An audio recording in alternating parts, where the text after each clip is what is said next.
This is lesson number 13, solving absolute value equations. Our central question is, why is there more than one solution for an absolute value equation?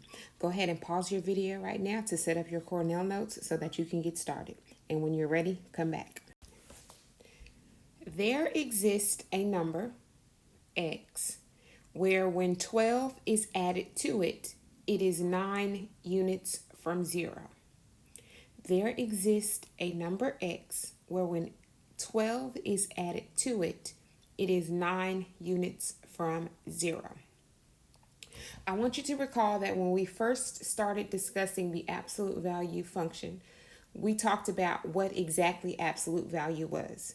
And we described absolute value as the distance from 0 in any direction. So I'm going to write that down so that we can use that as a reference to figure out what equation we're going to write with these words.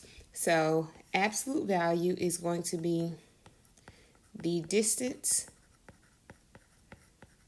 from 0 in any direction. So what does that mean for us in this case when we're trying to figure out what x is? Well, let's draw a number line. So I'm going to put our number line here. And on our number line, I'm going to put some values. And it says, where when 12 is added to it, it is 9 units from 0. So I need to make a number line that is kind of long. So I'm going to try to put some larger values on my number line. So I'm going to put 0 in the middle. And I'm going to go up by multiples of 5, 10, 15, 20, negative 5, negative 10, negative 15, and negative 20.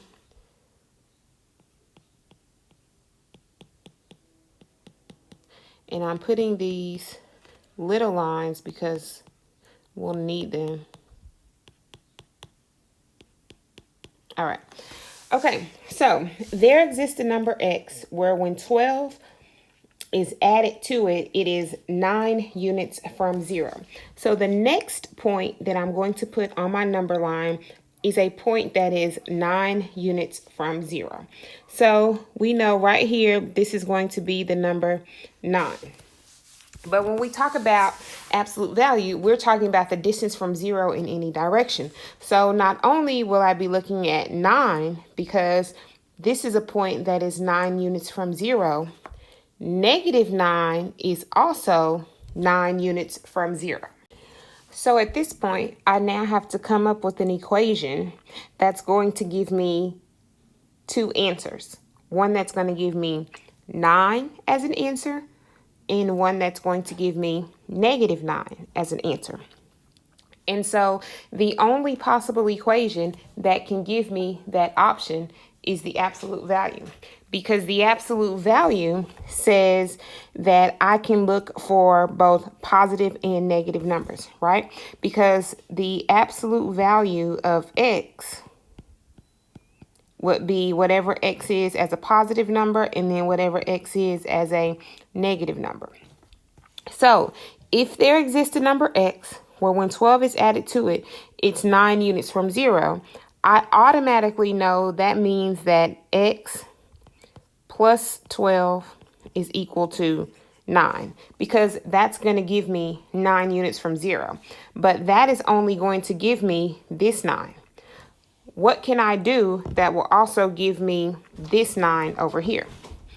If I simply add absolute value, now that is telling me that whatever is inside of the absolute value bars can either be 9 or it can be negative 9.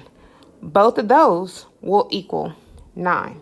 So because of this, I now have to write two equations in order to solve an absolute value equation. So my first step in solving an absolute value equation will be taking the equation and breaking it into two parts. Your first part, which we're going to call A, is going to be whatever is in the inside no absolute value, so x plus 12 is equal to 9. Okay? And my second part then is going to be whatever is in the inside, x plus 12, and that's going to be equal to negative 9. Well, Miss Wright, how did you know that it was negative 9?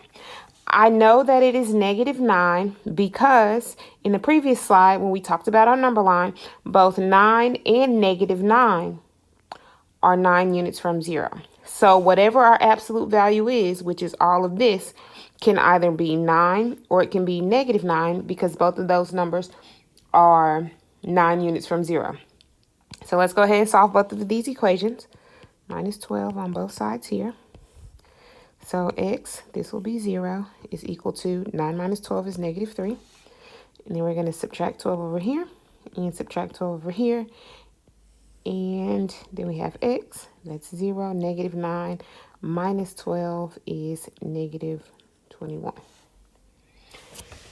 So now we have two answers. We have that x is equal to negative 3 and that x is equal to negative 12. Now let's go back to our number line and take a look. So here's our number line, and on our number line, I'm going to put a point at negative 21 because that's what I got for a solution. Oh, I didn't even have negative 21 on here. So I'm going to put a point at negative 21, and I'm going to also put a point at negative 3.